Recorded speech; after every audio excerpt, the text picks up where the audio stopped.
magandang umaga po sa ating lahat. Narito ang weather update ngayong araw ng Tuesday, June 18, 2024. Base po sa ating latest na satellite image, patuloy pa rin ang epekto ng southwest monsoon o hanging habagat sa may western sections ng southern Luzon at Cavite. Although kung makikita po natin dito sa image, medyo numipis na po yung mga kaulapan dito sa may Sulusi. Although inaasahan po natin ngayong araw or ngayong umaga na magiging maulan ang panahon, partikular dito sa may kanlurang bahagi ng southern Luzon, pati na rin sa may western sections ng central Luzon area. So dyan po sa may Zambales, Bataan, Occidental Mindoro, pati na rin ng Palawan, asahan po natin ang mataas na tsansa ng maghapon ng mga pag-ulan. Samantalang sa nalalabing bahagi naman po ng ating bansa, patuloy pa rin po yung mga isolated thunderstorms, so mataas na tsansa na makakaranas tayo ng mga isolated thunderstorms, pero pagdating po ng tanghali ay asahan po natin magiging mainit pa rin ang panahon.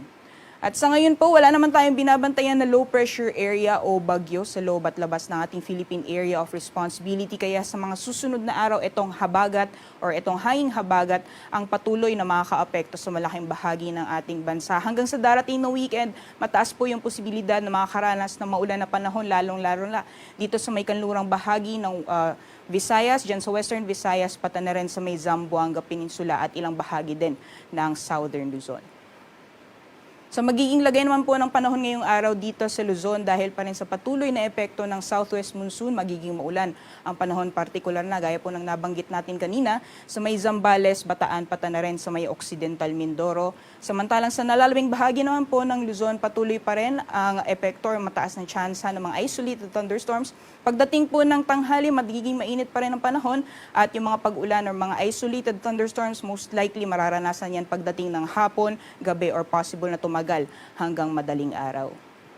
Sa agwat naman po ng temperatura, magiging mainit po yung panahon, lalong-lalo na dito sa Tugigaraw na aabot ng 35 degrees Celsius maximum temperatures.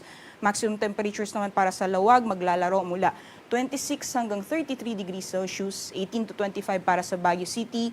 Maximum temperatures para sa Legazpi aabot ng 33 degrees Celsius, samantalang maximum temperatures naman para sa Metro Manila at Tagaytay aabot ng 32 degrees Celsius. Sa nalalabing bahagi naman po ng ating bansa, magiging maulan ang panahon, dulot pa rin na epekto nitong southwest monsoon sa areas po ng Palawan. Samantalang patuloy pa rin po yung mainit na panahon sa nalalabing bahagi ng ating bansa. Mataas lamang po yung tsansa ng mga pag-ulan, lalong-lalo na mamayang hapon o mamayang gabi at possible na tumagal po yan hanggang madaling araw, lalong-lalo na dito sa may kanlurang bahagi ng Visayas at Mindanao.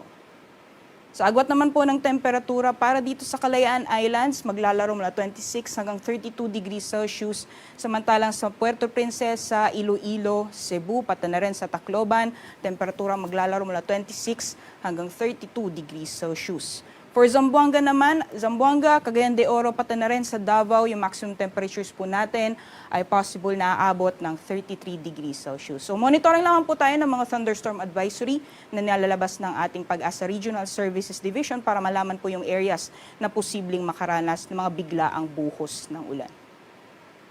Sa kalagayan po ng ating karagatan, wala po tayong gale warning sa ngayon kaya malaya pa rin makakapalaot yung ating mga kababayan na may mga maliit na sakyang pandagat. Iba yung pag-iingat lamang po sa mga planong pumalaot dahil possible yung mga offshore thunderstorms o yung mga biglaang buhos ng ulan sa karagatan.